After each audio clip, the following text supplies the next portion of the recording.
Salut la famille, bienvenue à la capsule 22 de votre formation. Alors, on a ce 24 $ de l'individu. On a parlé des avantages association, l'avantage de l'entreprise. Focusons un peu sur l'individu.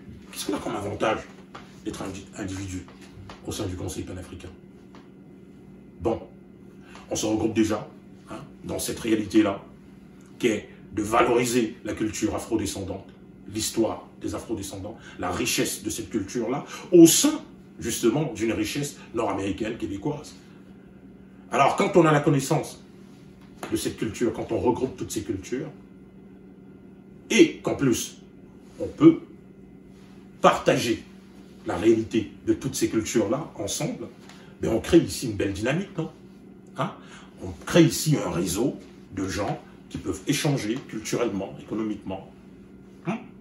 Donc, c'est ça aussi l'avantage d'être membre du COPAC, d'être dans ce grand réseau de solidarité, de bienveillance. Alors, on a ce 24 $ qui encourage l'association ou une œuvre caritative. On a une partie, justement, de ce 24 $ qui encourage un système d'économie solidaire, qui est le Loto COPAC, et qui encourage les initiatives et la visibilité des entreprises. Parce que voyez-vous, en journée, dans les télévisions, on ne voit que des grandes entreprises.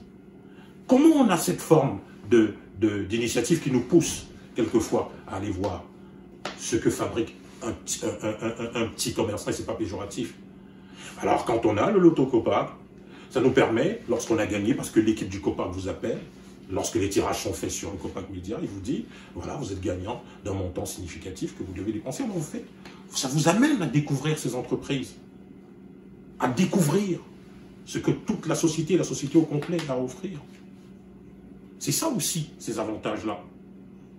Et ça nous met justement dans un réseau de solidarité, parce que quand on s'inscrit comme individu au sein du COPAC, on inscrit son savoir-faire et son savoir-être. On l'inscrit au sein de la structure quand on s'inscrit comme membre du COPAC. On se met disponible, advenant l'éventualité qu'on ait besoin de notre savoir-être, de notre savoir-faire. On se rend disponible. Et vous savez, c'est pas toujours bénévole, c'est pas toujours gratuit. Parce que quand on sollicite notre expertise, elle peut être pro bono, comme elle peut être rémunérée. C'est ça la famille COPAC. Un système d'économie solidaire, oui, ça travaille à valoriser l'entraide, la solidarité, mais ça travaille aussi à valoriser l'expertise qui doit être rémunérée. Donc on appartient à un grand agenda.